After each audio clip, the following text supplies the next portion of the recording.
All right, Cleveland Browns faithful, welcome back to the Cleveland Pulse YouTube channel. Before we get started, pause the video, go down into the comments, hit the like button while you're down there, but go down into the comments. Tell me how you would fix the Cleveland Browns right now if you were the decision maker. Give me your plan. Give me your 3 steps, your 5 steps, whatever it might take.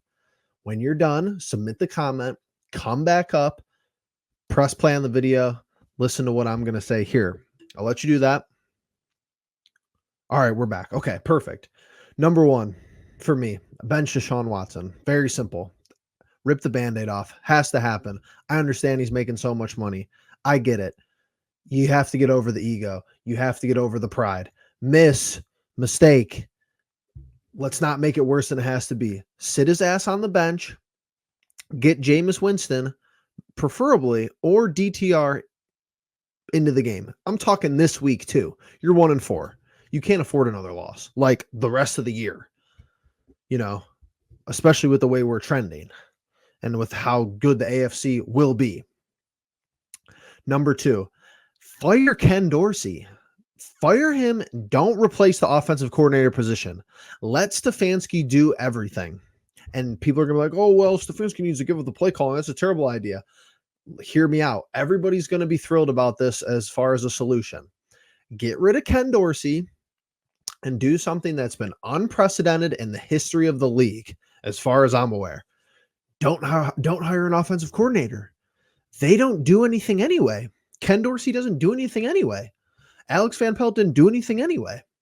So when it's just Stefanski and Schwartz, Stefanski's drawing up the game plan week to week. He's the one's the person calling the plays.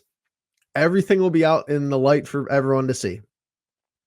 He's a 2-time coach of the year, and he's always made backup quarterbacks look good. He's never made Deshaun Watson look good. I don't know. I don't know what it is. I think at the end of the day, Stefanski has no power. He knows it, and he knows Watson is cooked, and he has, even if he has said something, it's fallen on deaf ears, or he knows that nothing's going to happen about it, so he just doesn't say anything. He's a 2-time coach of the year, guys. In 4 years, he's taken to the playoffs twice. This is an abnormal situation, the entire thing that the Browns are facing. So when you have abnormal, one-off, bizarre situations, you need abnormal, one-off, bizarre solutions. Oh, they have to carry an offensive coordinator. Why? They don't do anything. And if Dorsey's been scheming up the game plans and calling plays through 5 weeks, even worse. See ya. And it's not a scapegoat. It's just, hey, we want to see what Stefanski can do when we know what is happening as far as from a fan perspective. That's for me. Moving on. Part number 3. You got to run the ball. You just have to. I know this personnel sucks. I know this offensive line is terrible. You got to give me 25 carries a game between Foreman and Ford. You have to. It's the only way that this offense can remain balanced. Deshaun's been terrible. So have the running backs. So have the offensive line. So has the play calling. If every defense is sitting there and just thinking dead red pass every play, what do you think is going to happen? Now, our failure to execute is a huge part of the issue.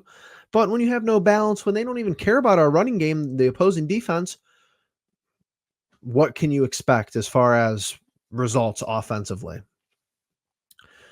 Moving forward, and this goes with getting a new quarterback into the game. Go back under center, go back to play action, go back to whatever you did with Joe Flacco a year ago, whatever worked, and just move accordingly from there. Get out of this,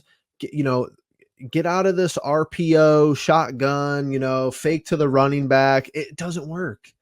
You don't have enough time with this offensive line. You don't have good decision makers in there right now. You don't, like I just said, you don't even have a running threat. Why are you trying to do all this pre-snap motion that you can't even coach? And, it's an illegal formation, and it's resulting in more penalties and more positive plays. Cut that out. Go back under center with a bigger quarterback, Jameis Winston, and go for play action plays, play action deep balls. Whatever you did with Joe Flacco last year, dig up that playbook, run those plays again.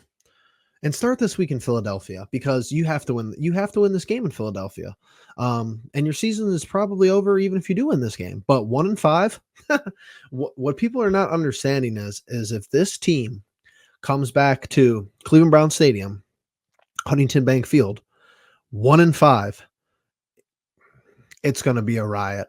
They're going to need the Ohio National Guard because unacceptable, especially for the expectations that this team had coming into this season. Absolutely egregious that we're 1-4 against terrible defenses, against terrible teams, against terrible football franchises so far. Now you're actually playing somebody who, has an offense. They have Jalen Hurts, they have AJ Brown, they have Saquon Barkley, they have Devontae Smith. Team that's made deep playoff runs recently on the road again. So congratulations. You've thrown away all your easy wins here at the beginning of the season, and now it's time to wake up, or the whole building will burn. Cleveland Brown Stadium will burn. Berea will burn. Everything will burn. So it's really up to the Haslam's at the end of the day. Andrew Berry only has so much say, in my opinion. Kevin Stefanski has no say right now, in my opinion. So the Haslam's need to wake up, make a call to Berry, and tell Andrew Berry, this is what we're doing. Everything I just laid out for you, starting this week. But it's already too late. It's already Wednesday of this week. They're not going to do any of this. I know. I'm just telling you, if I was the decision maker, if I was in charge, this is what would be happening like this. If I was the Haslams, because like I said, Berry and Stefanski trying to hold on to their jobs right now, instead of define their the owner of the team they're employed for. So that's my opinion. Like I said, let me know down below. What do you think? Do you think Jameis Winston would be a huge boost? Do you think that the issues that we've had would still remain? Let me know what the Browns could do moving forward, to just even be competitive in some of these upcoming matchups that we have. So yeah, with that all being said, appreciate you being the pulse of it all. Peace.